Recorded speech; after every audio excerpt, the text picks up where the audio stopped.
Hai guys, apa kabar? Assalamualaikum warahmatullahi wabarakatuh. Shalom.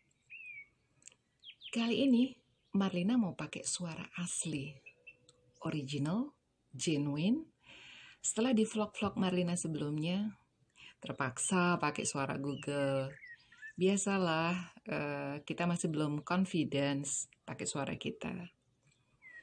Oke guys, Marlina ini mau memperkenalkan diri dulu ya. Bahwa Marlina ini lahir tumbuh besar di Klaten bagian selatan, tepatnya sebuah kawasan yang sebenarnya cukup tandus dan kering di perbatasan Gunung Kidul dan Klaten. Namanya Kecamatan Cawas, Kabupaten Klaten. Oke.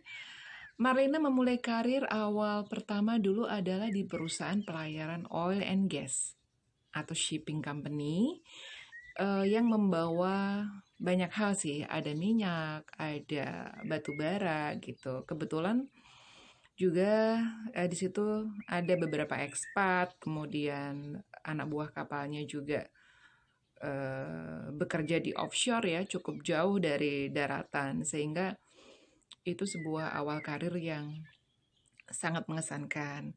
Kemudian 16 bulan terakhir Marlina berkecimpung di kontraktor oil and gas, tapi lebih banyak menekuni di human capital development-nya. Apa itu human capital development?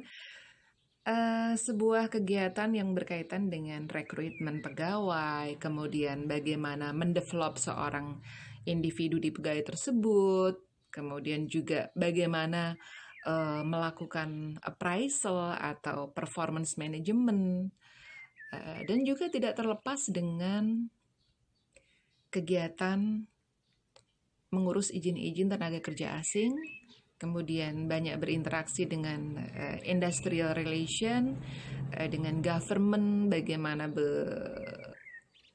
mengontrol semua hal yang berkaitan dengan izin-izin perusahaan tersebut. Kemudian banyak berhubungan dan menjalin hubungan baik dengan beberapa institusi seperti ESDM, seperti BP Migas, seperti Dinas Tenaga Kerja. Jadi Marlina ini cukup menguasai banyak hal yang berkaitan dengan engineering, berkaitan dengan industrial relation. Kemudian 2 tahun terakhir berkecimpung di mining company yang kebetulan juga melakukan aktivitas pengeboran emas, tambang emas di Freeport Indonesia dan di Newmont, Nusa Tenggara Barat. So guys, Marlina ini mencoba melakukan turning point dengan mengubah karirnya di properti.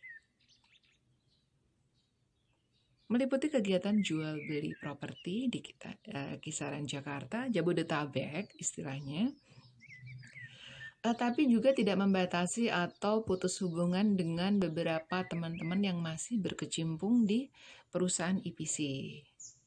Gitu, jadi masih aktif juga menjalin hubungan, melakukan pekerjaan, memberikan konsultasi kepada mereka-mereka yang masih melakukan submission tender ke beberapa perusahaan minyak seperti Pertamina dan perusahaan-perusahaan swasta. Oke guys, cukup panjang perkenalan ini. Tapi vlog kali ini kita sudah mulai starting dengan suara asli. Oke, Marlina doakan semoga all of you sehat senantiasa, panjang umur, dan banyak diberikan rezeki. Oke guys, sebagai penutup, Assalamualaikum warahmatullahi wabarakatuh. Shalom.